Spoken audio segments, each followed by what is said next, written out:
But I picked up, I don't know if you guys look at the Lynn item this morning, but the congressman also is, he's been diligently working on a lot of issues, but he's also voted as 50 of the most beautiful people up in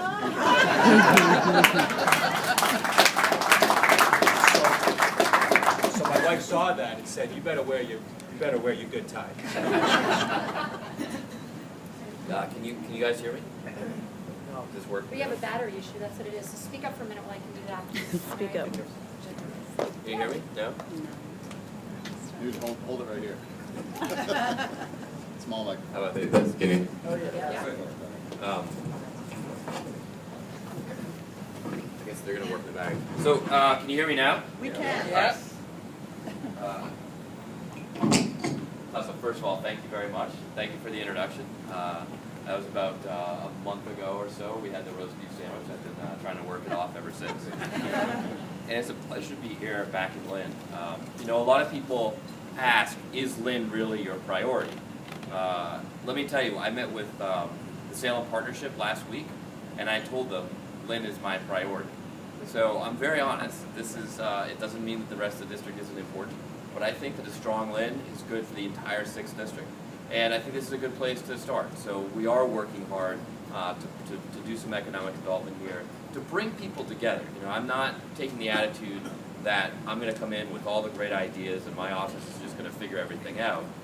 I'm really here to listen and to convene, to bring people from the public sector, the private sector, together in the same room to get things done. That's exactly what we're trying to do every day. Let me just say 3 quick things by means of an introduction, and then I'll be happy to take your questions. First, something about myself. Second, something about the office that I'm putting together. And third, something about Congress itself today in Washington. So first, one thing you should know about me, and many of you have heard this before, but if you're meeting me for the first time, you ought to understand my motivations for being in this job in the first place. You know, I'm not sure that everybody in Washington is there for the right reasons. For me, this comes back to the experience that I had in the Marines, where I was in a war where I felt I saw some of the consequences of failed leadership in Washington. You know, I think Congress didn't know what they were doing when they got us into the Iraq War and then didn't have our backs while we were there. And that, more than anything else, is my motivation for wanting to serve the country again. There's so many things that I care about and I'm working on, but I don't think I'd be there without that experience. So that's the first thing you should understand about me. The second thing about the office, you know, Einstein has this somewhat overused phrase that the definition of insanity is doing the same thing again and again and expecting a different result. Well, Congress is pretty broken. In fact, we just had the least effective Congress in our nation's history. And so I don't think it makes sense to set up another congressional office that's exactly like the other 534 on Capitol Hill. So we're really trying to be different, to think outside the box. Even from the people that we hire, we have my chief of staff is from Silicon Valley, a startup entrepreneur. We have a very dynamic district staff. We have some people with congressional experience, but we also have a lot of people that don't have congressional experience because I think Congress needs new ideas and can benefit a lot from people who have experience in places like business rather than just on Capitol Hill. So that approach is something that we're also taking to the issues.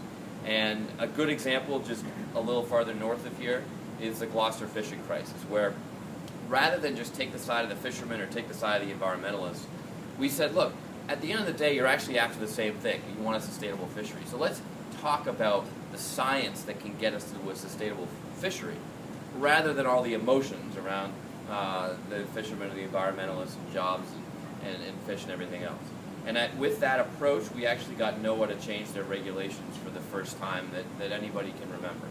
So we actually now have you know, it's a small step, but we have an improved regulatory format that's not only, can you hear me now?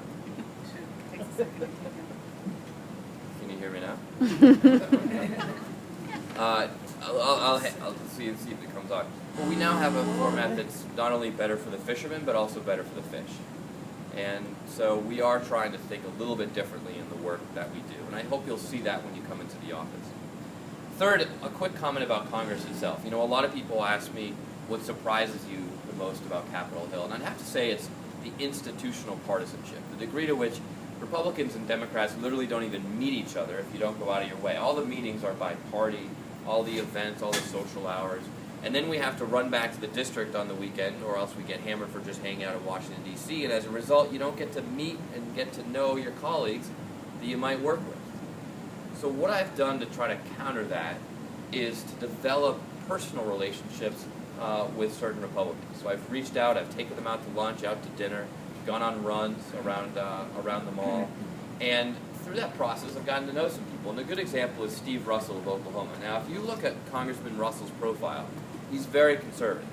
There are not a lot of issues that Congressman Moulton and Congressman Russell are going to work on together. But we found some common ground about what to do with ISIS in Iraq and wrote a joint op-ed in Time. And I think it was a powerful statement to have two people from very different places on the political spectrum representing very different constituents across America, rather than just say, you know, two Democrats from Massachusetts.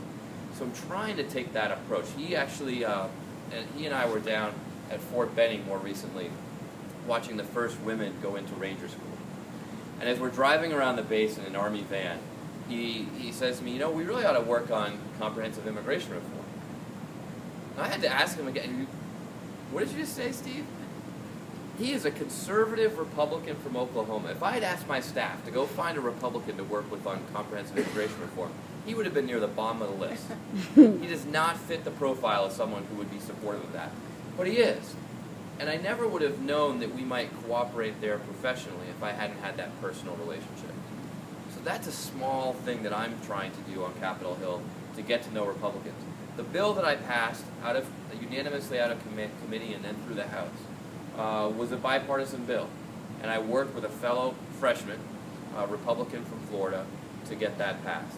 And I think that's the approach that we've got to take more in Washington to get things done. So quick thing about me, quick thing about the office I'm trying to set up, trying to be outside the box, and then a little comment about Congress itself. And with that, let me turn it over to you.